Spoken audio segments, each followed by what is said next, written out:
Abusia the late president John Ivan Satafifi Mills ono a netadua mu ba Kofi Atta Mills ene okokopie mu ewo Captain Kwaju Smart issue so na abusia ensem ne de bebre kwa ebi aweroho na ebi nsuso emu ede adisuade nsuso esanso ewom abusia ensem ne bi abemu ekoko yi anu bi efa John Dramani Mahama ensem ankrofo ka ede fa ne ho efa ne papa ewu hu se John Dramani Mahama nsa ewu mu bi ene Atta Mills ne ba bema ba kopewa ba be yi sansem ni nyina ano ensem ben eno kan ye bekwa kotie abusia enye no nkon omusan so busa na ensem bi ede fa Samira ba omiansem bi a okeka ede efa NDC amanyoku no ene John Dramani Mahama ho eno nso Kofi Sam Mills wesan so yi sansem ni nyina ano abusia ene nsam ahodo beble ena ekoso wo honom na ebi aweroho ye pa ene ensem a opapa eka kire no ansana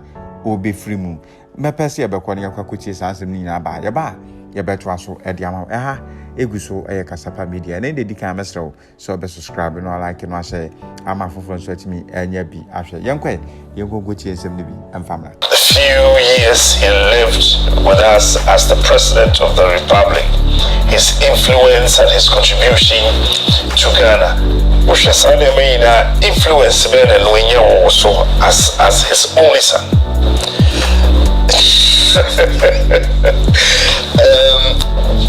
Let me just set this record straight.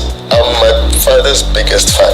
No, I don't think anybody is a bigger fan of my father than I am. Okay. I am my father's biggest fan. Okay. No matter what he did, I believed in it because, see, I believe that my father was an extraordinary person. Okay. 100%. And I'm living in his glory. So I cherish him, to the highest pedigree. Now, unfortunately for me, I was very young when my father rose to this glorified person that I adore today. Let me say this. I don't think I knew my father the way I should have known him. Okay. And so, this memorial lecture that the NDC party puts in place every year is so educative to me because I learn so much about him and I'm always blown away by some of the things that say about him and the things he did. Even on this campaign trail, I meet random people or even party executives and then and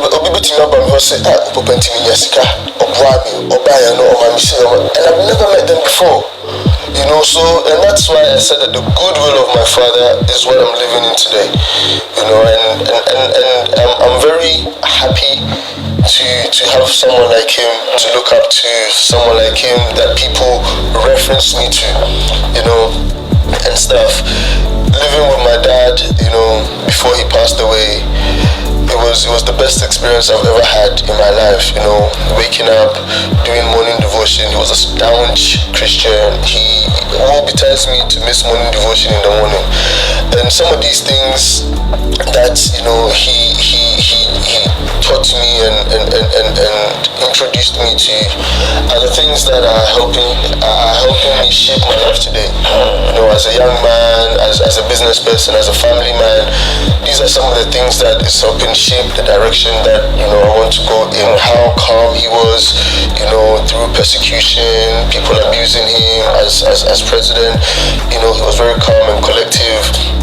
He was very slow to anger, very principled human being, and exercised the highest level of integrity. And I try my very best to also try and exercise those attributes of his, in my daily life as I go on. So my father dear, champion number one. Time now OG president, I'm sure you said it right here. Say people abused him and all that. I mean, insults and all that. How did you feel as a son that time? It was tough, being a young man. Of course, I was quite immature. I spent most of my time in the UK, but growing up in the UK, we are privileged enough to voice out our opinions, whether it's right or not. So you have the opportunity to say what you think, And I always used to get upset because I wake up very early in the morning, you go on the internet, and the people are just spewing all sorts of misinformation about him. And of course, living with him, I know that but this is not what he said, or this is not what he did. I used to go upstairs into his bedroom fuming, and I'll be showing him, and he would rather be calming me down, and I'll be looking at him like, hey, chairman.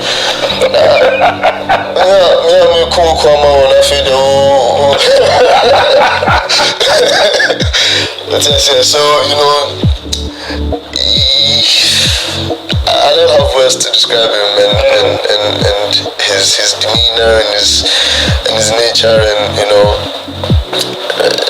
he was just an amazing person. Okay, so you were in UK and he was here as a president. How close were you to him, either by phone or whatever? I was quite close to my father. He was very interested in my education. Let me tell you this. My father wanted me to go to London School of Economics. Okay. And I studied mathematics, so I'm a numbers guy. I'm a mathematician. Okay. My father's older sister that I grew up with, Atta of blessed memory. Okay. She taught mathematics at Bola Training College in Cape Coast. Teachers Training College. So growing up with her, you cannot fail in maths. So I was a mathematician, and I wanted to go and study engineering. Actually, I did study engineering. I'm a structural engineer by profession. Okay. So I wanted to go into engineering, but my father wanted me to go and read law and economics and all that. He wanted me to follow his path. And it became a big fight. Between him? Oh, it was a big fight. You see, as a father, now I understand him, because sometimes also I look at my son and I'm like, he needs to. Sometimes my son, when he's on half term or public holidays, I take him to my office, just so that he can start seeing what daddy is doing. So I understand now, but at the time, I thought that I knew what. So you wish you'd have studied economics and law? Not necessarily. Okay. But I'm just saying, I'm showing you how passionate he was about my education and wanting to help direct and shape what direction I should go in and stuff. I mean, we fought to the extent that I just wanted to do the engineering and pass and show him that, look, I did it, and passed. And I went and did it. I went and passed and brought it, and he was proud of me.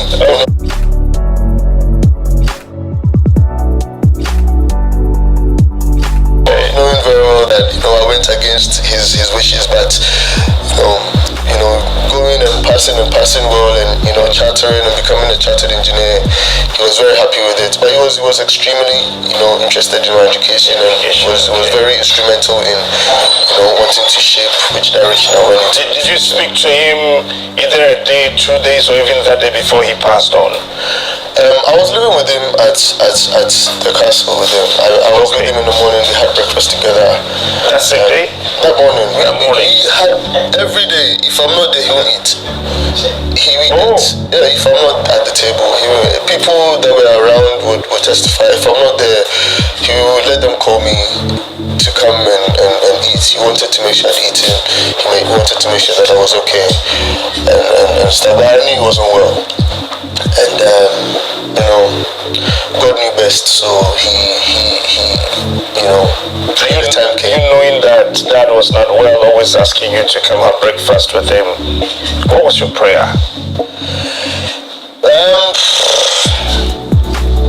Honestly, death is not something that you can predict to say that it will come today or tomorrow. But it's it was a big blow. We would have all prayed that he pulled through whatever he was going through. And you see, my father was also very protective.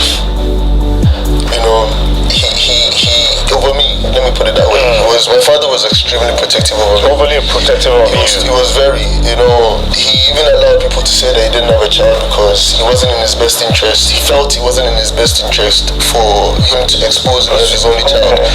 And because of that, I realized that I was his weakness, and he didn't want people to have that level of access to me. So, majority of the things he was going through, I believe that in his best knowledge, believe that he didn't think I wanted to be too worried about it or be too informed in it for me to obviously start acting out of character about it and all those things. So, most of the stuff I pretty much didn't know, but I could tell that, he wasn't, in the best of shapes. But, dying wasn't one of my foremost, it wasn't on my mind or something, but I mean, God knew best, so. Okay.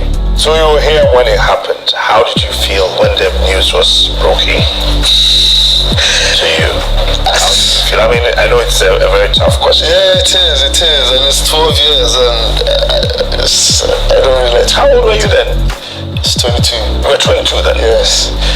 It was tough. I mean, it's always been tough because we eulogize him every year, and it's a constant reminder of what happened and how I felt, and being an only child, of course you would feel lonely. I was in Ghana because of my dad. Okay. I had no other reason to be here.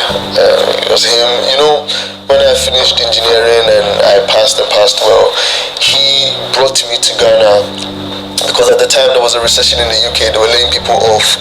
So once you come out of school with little experience in the trade that you wanted to be in, it was difficult because there was a huge layoff for engineers, and when there's recession, the construction industry is where it hits first. So he told me to come to Ghana to gain some experience here. So I was working with China State, Mr. Su at the time. So he was also very interested in making sure that I gained the necessary experience in the field that I'd chosen to be in. So, living with him and every evening coming back from work and telling him the type of job 600. I was on that site. I was part of the team. Those who renovated that place. Well, yes, building the whole, even the judicial service project, the court complex. I was part of the team with China State that executed that project right from the inception of the project. So I was very, very, very interested in what I did, but the vibrancy of our relationship and how he passed away was a big blow for me. Because I thought that I'd just got in the swing of things with him, and our Saturday morning conversations, and he used to talk to me about his past, when he was in SOAS and LSE, and when he went to Stanford. We had amazing conversations and stuff, and for him to just pass away, it was a tough time. It was a very, very, very tough time. I felt alone, in that space. But I had people come to my aid, especially His Excellency John Dramani Mahama. He was extremely good to me. I can't even quantify it in words, but you mean Mahama? Yes, JM, he came through for me in a very massive way. Even Madam Antilodina, she overnight became a mother to me. They helped me a lot because I was going through a lot. So. Were you there when it happened? I was there. Right there. I wasn't at the scene per se, but I was in the castle when it happened. Were you restricted from going to the area where I'm sure when you heard about it, you want to go there, see your dad, looking at the bond that existed between both of you? No, I think everybody was confused. I think it was an impromptu thing. I think everybody was literally just running around. It wasn't as if somebody was being restricted or anything, taking him to the hospital. I mean, he's the president. More people have access to him than I do, especially with the security details and all of that stuff. So it wasn't as if somebody was purposely trying to restrict or, no, everybody was like, hey, what's happening? How can we salvage the situation? Let's figure it out. Let's take him to a hospital. So I think everybody was in panic mode. So there wasn't any of that type of, let's stop this or anything like that. Everybody was trying to figure out. So you saw your dad being conveyed to the hospital. You were there? Of course. Did you follow up, or you were asked to stay until maybe? I mean, of course, I mean, I didn't follow to the hospital. I think that, you know, the people there in their right mind thought that it was important for me to stay back for them to go and handle it. I was too, I understand, because I would have been too young to even comprehend. Okay. You know, or to even face. Would have been too much for you to consume. Okay. So, do you think we've celebrated him enough? Your dad? 100%. As a country, have we actually eulogized him at that level? I think we have. And look, the NDC have done it all. I mean, every year without a fail, and it's almost like it's tattooed into their schedule for the year.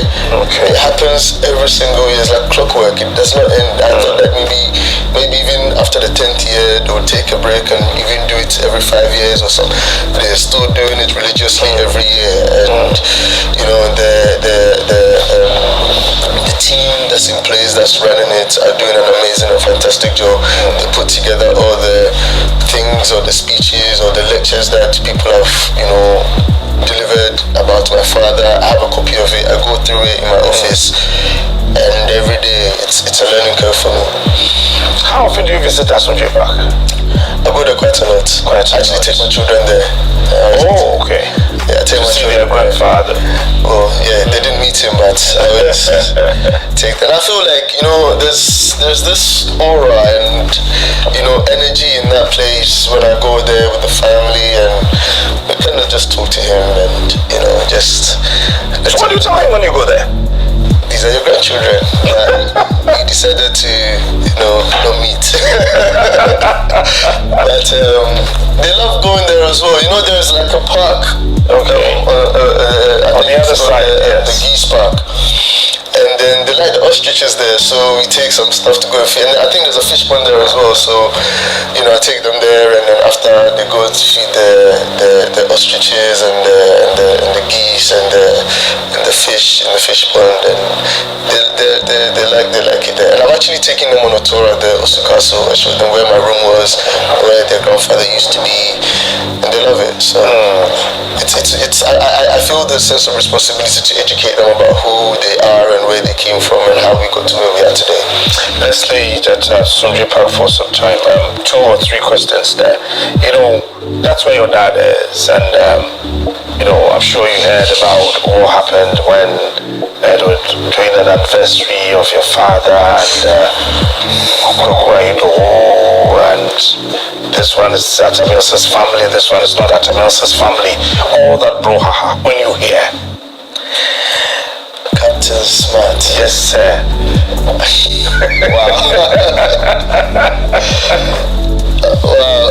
You know, I've stayed away from this thing for a very long time. And you know, I'm not an island in this world. Okay. I come from a family. That's right. And I think that my family, being headed by my father's brother, Kadman Atta Mills, are doing a good job. Okay, so your father's family is being headed by Kadman Atta Mills. He's the bishop in There's no other bishop anywhere that I know. I know that Kadman Atta Mills, a bishop in Kojo Dufu, if I'm not wrong, is the head of my family, my father's side. Okay. You know, and he is who we take our instructions from. Okay. So I believe that they are doing very well. And my uncle, Samuel Atta Mills, the MP, he's also doing an amazing job. But honestly speaking, I think that this whole brouhaha is boring. It's extremely boring. You know, President Mills had many sons, you know. He had many young people that in his time that he wanted to, you know, mentor and bring up within the political space, you know. And God being so good and knowing what's best, took him away at the time that he did. Now I think that it's important for us to acknowledge and appreciate that everybody grieves in their own way. Some people can decide to grieve for the rest of their lives, and other people can also decide to move on and do something for themselves that would make their mentor proud, even in their grave or in their afterlife. So when people decide that, you know what, President Mills did well for us, but we also have to make him proud by becoming something with what he taught us, and moving on and, you know, living to the best of their abilities, it's also okay. And I also think that it's okay for people to continue to soak for the rest of their life, because that is how they decide that they want to deal with it. But when you start, you know, acting out of character to the person that you are eulogizing by, you know, starting to, you know, now become a threat to his you know, attributes. You see, when you see someone as your mentor, you have to behave synonymously to how the person is. That's right, okay. You know, so if we are saying President Mills is Asumje Hene, and, you know, he was slow to anger, and, you know, he had a very high level of integrity and all of that stuff, I think it's important for us to try and, you know, emulate that, just so that tomorrow when you go and say, oh, that was Atta Moses' boy, just the person's persona and how they behave and how they act would prove that true and true President Mills brought this person up, or President Mills mentored this person. But when we start, you know, becoming mischievous and decide that we will not just understand and go against all of these things that we're talking about, then you have to, you know, take away the name Atta Mills. Because at that point, you're putting the name Atta Mills in disrepute. Because now, are you telling us that this is what President Mills taught you to do? I get where I'm coming from. Following you. You see, and for me, what really broke the camel's back was this anniversary that happened in July 2024 this year, when I was there with my aunties and my uncles. Oh, you were there? I was there with my aunties and my uncles, who are direct siblings of my father. And, you know, you bring a group of people who, Koko Yindoho brings a group of people to Asumje Park and now brands them as the real family of President John Atta Mills. You know, completely ignoring the fact that his siblings from his mother both share the same mother and father are there. I think it's extremely disrespectful, and you would not behave like this if President Mills was around. You know, when you do that, you are extremely mischievous. You see, this is President Mills who, you know, at the time Koko Yindoho was the communications director, he was the same person that when President Mills was being abused by the opposition party. Remember when President Mills went to China to go and get the loan for that Donkor gas project? Yes. The same people who went around saying that, oh, he has sold the country and all those things, they were wearing black to parliament, showing him red card in parliament, that you as communication director was fighting them. Today they are your friends, and you are. You see, it shows that you don't have any principles. It shows that it's like, well, like the morals are. We can't even identify who you are anymore. You know, and I think it tarnishes your credibility as a person. Because if they are fighting President Mills for borrowing 1 billion or 3 billion or whatever the amount was, look at the amount of money this current government has borrowed. But you are siding with them and claiming that they are much better than the Atta Mills John Mahama administration. So where do you stand? You get what I'm saying? Yes. When you do that, now your credibility is in tatters, because now nobody even knows who you are anymore. There's zero principles, nothing. You have no, you know, I don't even know how to, and that's why I decided to stay out of it, because I don't even see why, you know, I should participate in such, you know, such things. Did you talk to him? Honestly, I don't remember the last time I spoke to him. I met him at a mutual friend that we have. His mother passed away, and I went to the funeral. Adolf is a very good friend of mine, and I went, and he was there, you know. But besides that, I don't have a direct number for him or anything. It's not someone I pick up a call and pick up the phone and speak to him. And well, I'll be damned if tomorrow or later on today he's out attacking me. But the fact of the matter is, it is boring. Just let it go. Are you disappointed in it? It's extremely disappointing.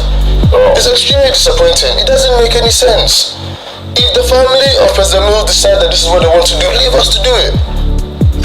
And this is it. I don't get it. And this is the last time I'm going to speak about it because it's jarring. Is it because maybe the family granted him a lot of space to operate within your family circles? The Atta family naturally is very accommodative. Okay. So when you come and we believe you have good intentions, we will accommodate you. But when you come and you pretend you have good intentions and then now you are using that, that grace that we've given you to your own advantage and you start abusing it, then it becomes a problem. You see, so for me, if you have a fight with somebody else, find your own space and fight it. We are all human beings. We don't get along with a lot of people, but that doesn't necessarily mean we should come and wash our dirty clothes in public. Some of these things we have to exercise very high level of discretion in how we deliver ourselves. That's my personal opinion. So that was the relationship between the family, not you. I mean, the entire family and him as Kokwaido. Again, like I said, I have a family here and they are dealing with it, and they in their best of knowledge would know how to handle him, and they're doing it, I believe. I mean, is established the foundation using your father's name?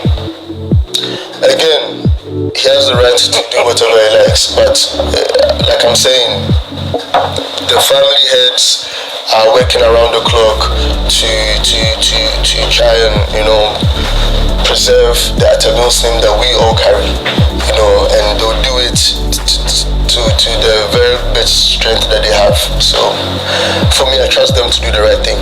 Okay, I met your father at Edumfa, and one of the key things he wanted to make sure he's able to do is to eradicate poverty. If not to eradicate completely, I mean to reduce poverty. Let me use it this way. And unfortunately, he left us. Where we are today, what do you think about the situation we find ourselves in as a country? Well, again, I think my father really understood what public service was. Okay. He understood what it meant to be a public servant. He understood that, even when he won the election, he publicly said that he is going to be president for all Ghanaians, whether you voted for him or not. Father for all. Father for all. And if I'm wrong, I stand to be corrected. That I think that he even had issues with his own party people when he also tried to, keep certain people in position, because he thought that maybe they understood or they knew what to do in their respective areas of work. He believed in, inclusive government, making sure that nobody is left out, and he also wanted to make sure that every Ghanaian benefited from the opportunities that Ghana had to offer. So I believe that in his best of abilities, he tried to put in structures that would help economic growth. Now, if you remember, during the Mills Muhammad administration, Ghana was being praised in becoming the fastest economy growing, not just in Africa, but in the world. Yeah. With inflation at single digits. That's right. So they were really working hard to make sure that, the circumstance that they came to meet Ghana in was gradually improving, and Ghana becoming the shining star of Africa, the gateway to Africa. We set up the brand Ghana just to make sure that we are promoting, Ghanaian produce and everything to do with Ghana to the rest of the world. And all of that today, it's difficult to continue to brag about such achievement, because most of those things that were put in place are being eroded by how not being able to maintain those structures of growth and economic growth that were put in place. So not being able to manage the system and the structures that were put in place to be able to achieve the fastest economic growing is what we are facing today. We are today, when you go to market, food prices are skyrocketing, and you wonder why. The forex industry is literally down the drain. 16.5. And farmers are struggling now because they are not able to meet the demand that they're supposed to meet because of how expensive it is now to grow their farm produce. If you look on the markets very well, you realize that things that we import into the country happen to be a bit more cheaper than the stuff that we grow here, right? Because it's more expensive to grow the stuff here. So these are some of the things that during the Mills Muhammad administration they tried to put in the right economic structures to be able to make sure that we are growing at a state. During that time, that's when Ghana became a middle income country. After they implemented the single spend salary structure that people were able to earn enough money for a living. None of that has been improved on now. None of the structures in place have been improved on or said that they've added value to it. Do you think that they don't? Is it a matter of they not understanding the structures that were put in place by your father and Mahama, or you think that actually they do not know anything about managing a nation? I don't think it's necessarily about not knowing anything, I just think that it's more of not being able to. People come in with their own ideas. Okay. But how? You see, you cannot break something. You cannot change something that's not broken. You get what I'm saying? The system was already working. Okay. You can say whatever you want to say about it, but the system was working because the results were there. People could see it. The international community was praising Ghana. People wanted to bring their money in to come and invest. Today, all the international investors and businesses, majority of them are pulling out. Some people don't have confidence in the economy anymore. Everybody is waiting for what's going to happen in December to figure out how they want to invest in Ghana or whether they want to pull out. And that is because we are not able to build upon the structures. Somebody will build something, you would come and then you break it and start again. But when you do that, you're actually taking us back.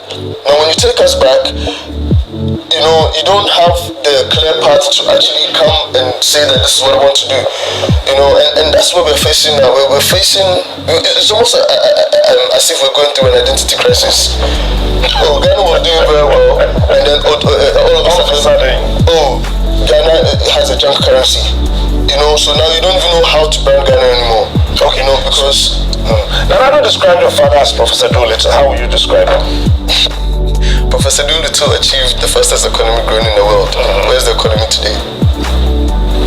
See, these are the hard questions you should ask. The same Professor Doolittle achieved the fastest economic growth in the world. He inherited a HIPC economy, but he was able to turn it around and make it the fastest economic growing in the world. Today, where's Ghana's economy? You see, it's propaganda. People will say anything because of politics, but politics should be about service to the people. It shouldn't be partisan and vindictiveness and all. President Mills was not about that. And you see, even if you come down to President Mahama, what didn't they say about President Mahama? People abused him all, but you never see the type of hostility that we have in the system now during President Mahama's time. And this is, you see, why do you think the youth are hitting the streets today? It's because everybody is tired. It's like you go and say something and you're being victimized for it. Why? These are the hard questions we have to ask, and this is the direction Ghana is going through, because unfortunately, majority of the youth are now educated to the same level as those we call our big men. So there's nothing you can tell us that we don't already know. And we control the workforce of Ghana. If the youth today decide that they will not work, Ghana is collapsing. So we want to do the work and do it well, but you have to create an enabling environment for us to come in and work. Do you think the youth have been offered enough space? The room to play? We don't have the space, and that's what we're fighting for. That's why when we hit the road, because we don't have any other alternative. We are home and we don't have the money. We don't have employment. They come in and say we've created 2,000 or whatever amount of jobs. We don't see them. Where are they today? You collapse banks and render people, you send them home, and then you set up why he comes in and tells you that after getting a degree you should take a broom and go and sweep the side of the streets. I mean, it's very demeaning to we the young people. We just want a simple life and a better life, and that's what we're asking for. All right, his name is Kofi Sam Atta, the son of our late President John Evans Fifi Atta. Now, I want to ask you one question with 3 departments. Wow. Okay. Are you following Mahama? Are you campaigning for him? One, because when your dad passed away, he and his wife took you as a son. That's number 1. 2, are you following him because he was a running mate to your father, who eventually became the president, the vice president and president after your dad passed on? Or you think you have seen something extraordinary that he will be able to achieve if he's given the nod? Okay, so again, my father took President John Dramani Mahama as his running mate. Again, like I told you, I'm the biggest fan of my father. I believe my father was the most intelligent human being on this planet. That is my personal opinion, and I'll elevate to that. Exactly. And in his right mind, he believed that His Excellency John Dramani Mahama is the best person to work with and assist him to achieve the goals that he had and he had set for Ghana. Even after President Mills passed away, His Excellency John Dramani Mahama, because they worked together and they had a plan, followed the plan through. Now, if you look at the gains President Mahama made, it was all part of the greater plan that they put together, and President Mahama did not veer away from it. He made sure that he continued as president and made sure that he achieved it, whether it's in the education sector, whether it's in the health sector, whether it's in the road sector, any sector that you want to talk about. President Mahama made extraordinary gains, through it. And it was through the mentoring and the opportunity he had to be with his former boss, President Mills, to be able to get to that point. And for me, I believe that President Mahama, at this current juncture we are as a country, is the right person to come and continue that. Look, even when you talk about health sector, during President Mahama's time, we built 1,600 within 4 years. How many of our Agenda 111 has been integrated? And that's 111. But President Mahama achieved 1,600 in 4 years. So why wouldn't we go back to such a person who has proven that he can deliver? And that's why when the NDC as a party chooses that this is the person that we want to lead us, the party has thought through it and believed, look at the margin that he won by, because the party believes that he is the right person, because he had the right direction and we know where we're going. And for me, look, the NDC made President Mills. If it wasn't for the NDC, President Mills would not become president. They decided that they will, give him the opportunity to come and lead them. So for me, I owe everything to the NDC. And unfortunately for everybody else, I believe in the presence of the NDC. So regardless, that's where I'm at. And you think Mahama is the right person? 100%, without a shadow of a doubt. You think that he would do a good work? I think when we give him the opportunity and he becomes president, Ghanaians will regret voting him out in 2016 or bringing him back in 2020.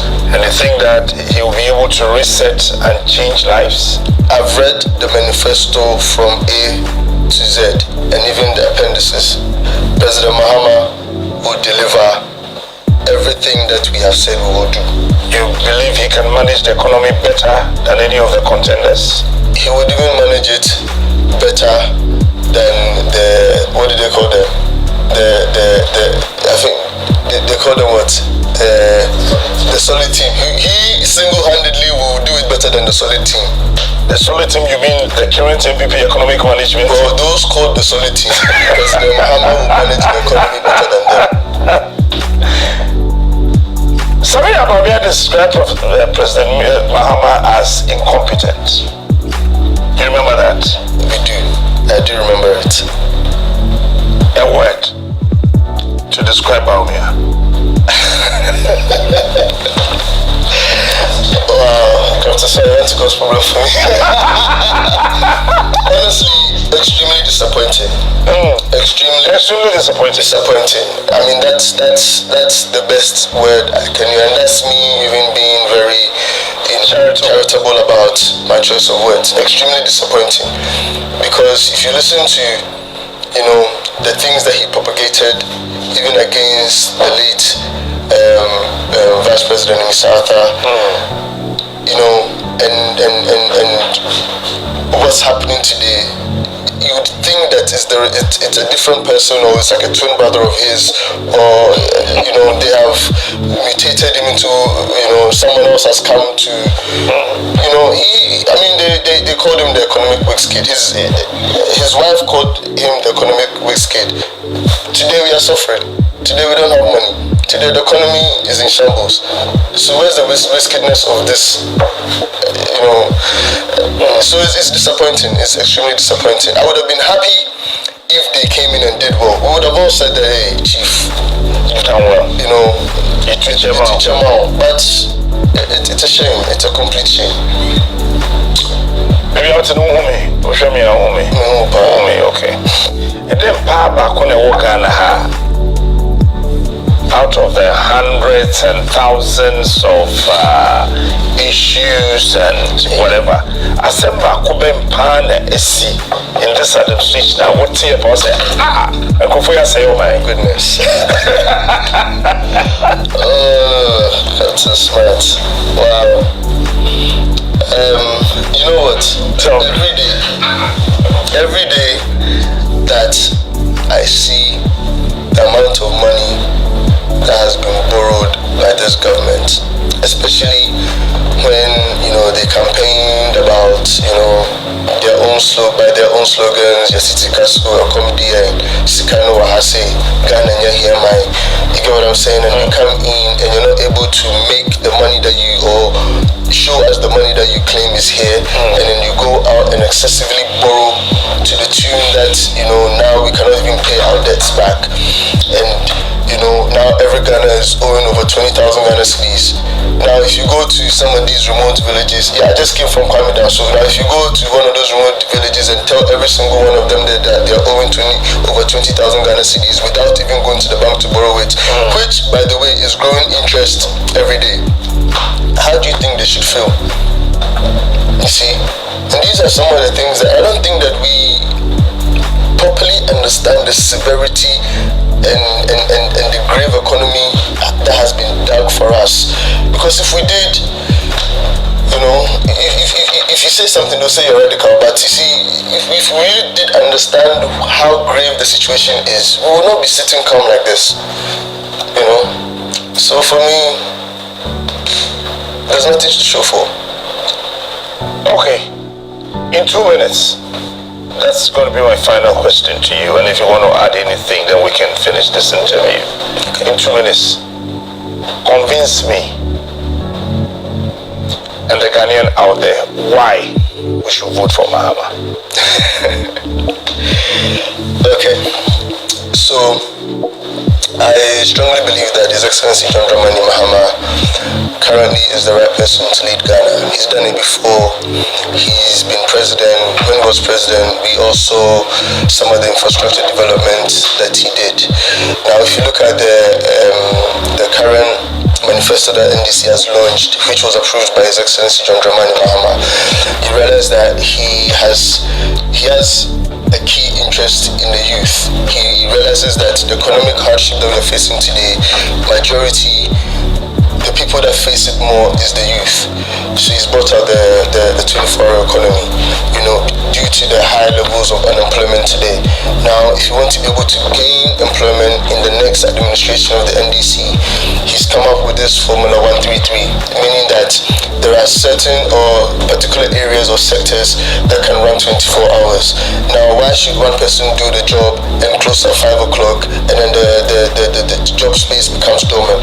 Someone else can go and continue to the afternoon and another person can continue to the next morning.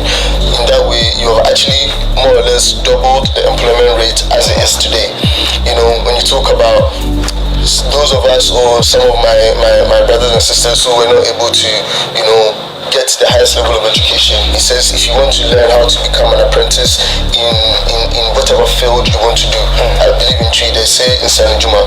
Yes, if you want to become an electrician, plumber, whatever you want to go, if you're a woman and you want to, you know, become a seamstress or go into hair making or whatever it is, you know, he wants to, you know, employ and train you.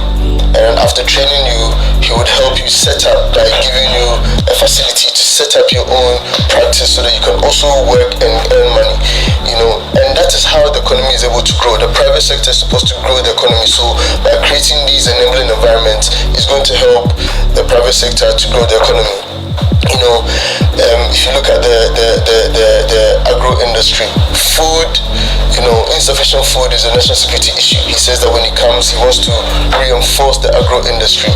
Farmers will get farm machineries at their district assemblies.